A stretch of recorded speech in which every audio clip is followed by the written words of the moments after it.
Welcome back, folks. I'm Frizz, and today I'd like to take some time to talk about the changes that Paizo made to the monk class whenever they made Pathfinder 2nd edition, and why this version of the monk is the best one yet. Monks are stupidly flexible in how they can be built, and can fit so many different types of characters. Also, I hope that my audio isn't that weird because I'm in a much more echoey room than normal. With that out of the way though, let's get into it.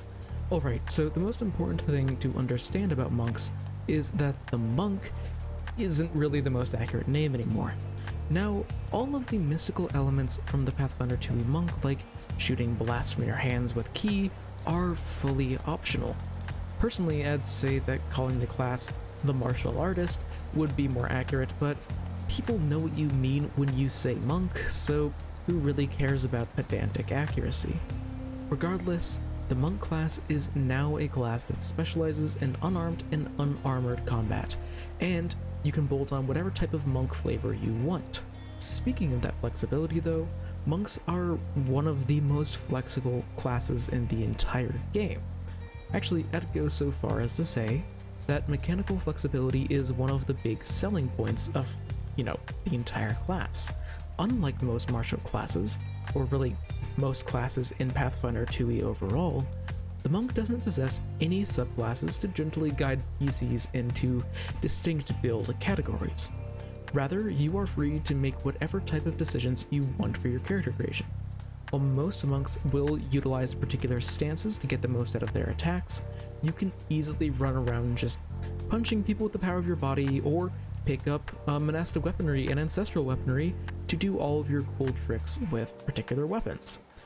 Pick a martial artist character concept, and you can just make that work within Pathfinder 2e's monk. Another important element about 2e monks that makes them stand above Pathfinder 1e monks and D&D 5e monks is ability scores. Monks are pretty notorious among both games for relying on having multiple ability scores be really high for good reason. See, in 5e, for a monk to be really effective, they are most likely going to have a good dexterity, constitution, and wisdom. Dexterity to hit things and deal damage, constitution to not die, and wisdom to be effective with all of their key abilities. In Pathfinder 1e, it's even worse, since they also need a good strength for accuracy and damage. While this certainly makes sense, it often means that monks are going to be falling a little bit short unless you have some incredible ability scores. 2e solves this problem in two different ways. First, Paizo is much more generous with ability scores in 2nd edition, and it is much easier to have multiple high scores than in other editions, especially as you level up. The second reason that it is easier in 2e is that monks are designed in such a way that you don't actually need to have 3 or 4 high ability scores to be functional. If you aren't taking feats that give you key spells, then you don't need to worry about wisdom, because it doesn't influence you at all more than the average martial character. If you don't want to have a high dexterity, then you can get away with that by just taking the mountain stance feat. If you don't want to have high strength, then there are plenty of ways to make that work. You do generally still need a good con, because constitution stops you from dying, but you get the point. You can make an effective monk with a wide range of ability scores, unlike other editions that are a lot more rigid. Finally, I feel like monks are one of the classes that benefit the most from 2e's system-wide changes, and they especially benefit from Paizo's willingness to be absurd.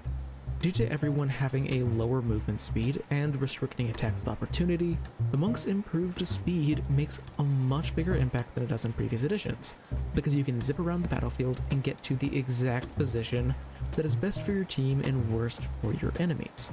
Do you want to have some fun reactions to, punch people when it isn't your turn? The monk has multiple really fun ones. Who doesn't want to, snatch arrows out of the air? You want to mess around in the 3-action economy, which is one of the best parts of 2e. Well, there is not a better class in the entire system to mess around with actions, because based on their high movement speed and other abilities that compress multiple actions into one, monks can always be creative with how they spend their turns. What my points in this video ultimately come down to is, while Pathfinder 1e and D&D 5e's monks are not bad by any definition, they are limiting, both in concept and mechanics. Comparatively, in 2e, monks are defined by their flexibility. Thanks for watching. I know that I've almost made 3 hours of content on the monk class already, but my channel is a lot bigger now and I kind of know what I'm doing, so hopefully this is a lot better and really expresses my opinions on monks a bit more succinctly. I hope that the audio isn't all that messed up. I am experimenting a little bit to try and get it to be better, but I'm also in a very different room, so who knows. What are your thoughts on the monk? I have personally played 2 PC monks that are different in every single way, and they are one of my favorite classes. Regardless of that though, until I see you next, live a wonderful life.